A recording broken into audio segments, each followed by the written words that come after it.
आप देख रहे हैं डर की दुनिया ग्रीस कुमार के साथ। आज मैं आपको बताने वाला हूं अपने जीवन का सबसे भयानक और रहस्यमय अनुभव। यह कहानी सिर्फ डर की नहीं है, बल्कि साहस और जीवन की आखिरी लड़ाई की कहानी है। मैं नौजवान था, ट्रक ड्राइविंग में नया सेट और अनुभवहीन। मेरे मार्गदर्शक अजय काफी अनुभवी थे। उन्होंने मुझे धीरे धीरे ट्रक चलाना सिखाया, लेकिन जो हुआ वह मेरे जीवन का सबसे भयानक अनुभव बन गया। एक दिन अजय ने कहा, ग्रीस, आज हमें माल कालोपुर गांव तक पहुंचना है। पूरा रास्ता सुनसान और खतरों से भरा है। मालिक ने भी चेतावनी दी कि यह रास्ता कठिन है और रात के समय यहां कोई नहीं रहता। रात के 8 बजे हम अपने ट्रक से चल पड़े। सड़क सुनसान थी, घना अंधेरा और पेड़ों की शाखाएं हमारी ट्रक से टकरा रही थीं। ठंडी हवा चेहरे को चुभ रही थी। दूर दूर तक अंधेरा और सिर्फ ट्रक की हेडलाइट में कुछ मीटर का रास्ता दिख रहा था। पहली रात की पहली आधी घड़ी में ही हमें अजीब आवाजें सुनाई देने लगीं। पेड़ों के पत्तों की सरसराहट, जमीन पर अचानक हिलती अजीब आकृतियां। धीरे धीरे हम एक सुनसान ढाबे के पास पहुंचे। मैंने अपना टिफिन खोला, लेकिन खाना ठंडा हो चुका था। तभी मैंने देखा ढाबे के एक कोने में भिखारी बैठा हुआ था, हाथ में प्याला लिए। उसकी आंखों में अजीब चमक थी। हमने उसे खाना देने की कोशिश की। जैसे ही हम पास गए, वह अचानक गायब हो गया। चारों तरफ खाली जगह थी। यह दृश्य मेरे रोंगटे खड़े कर गया। अजय ने भी उसे देखा, लेकिन हम दोनों चुप थे। इस सन्नाटे और अजीब माहौल में हमारी सांसें तेज हो गई थीं। हमने ट्रक स्टार्ट किया और आगे बढ़े।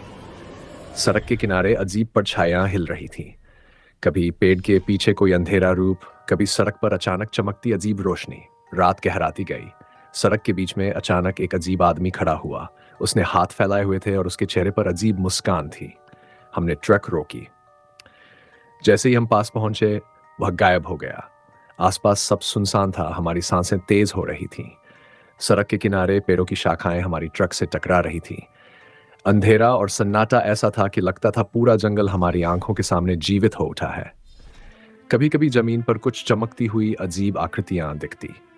कभी कभी हमें ऐसा लगता कि कोई हमारी ट्रक को पीछे से खींच रहा है। रात गहराती गई। तभी अचानक अजय ने जोर से चिल्लाया और गिर पड़ा। एक अजीब अंधेरा रूप ने उस पर हमला किया। अजय गंभीर रूप से घायल हो गया। उसकी आंखों में दर्द और भय था। वह उठ नहीं सका। मैंने देखा कि अब मैं एकदम अकेला था। पहला दिन जंगल में भटकते हुए मुझे पेड़ों की सरसराहट, जमीन की हलचल और हर अजीब आकृति डरावनी लगी। रात में पानी और खाना भी कम हो गया। दूसरे दिन सुबह भी जंगल ने हमें छोड़ने का नाम नहीं लिया। हर मोड़ पर डरावनी परछाइयां, हवा की अजीब आवाजें और अंधेरे में चमकती रोशनी मेरी हिम्मत तोड़ रही थी। मैं खुद से कहता रहा, मैं अकेला हूं, डर को अपने साथी बनाना होगा। दिन भर जंगल में भटकते हुए अजय की याद आती रही। उसकी मौत, अकेलापन और डर मेरे हर कदम में घुस रहा था। लेकिन मैंने अपनी हिम्मत नहीं खोई। अंततः दूसरे दिन शाम को मैं कालोव की ओर पहुंच पाया। थकान, डर और अकेलेपन के बावजूद मेरी जान बच गई। मैंने अपनी हिम्मत और साहस से रात और दिन का यह भयानक सफर पूरा किया। याद रखिए, कभी कभी डर ही हमें जीवित रखता है, और कभी जो हम अपने मार्गदर्शक समझते हैं, वही डर के बीच हमें अकेला छोड़ देता है।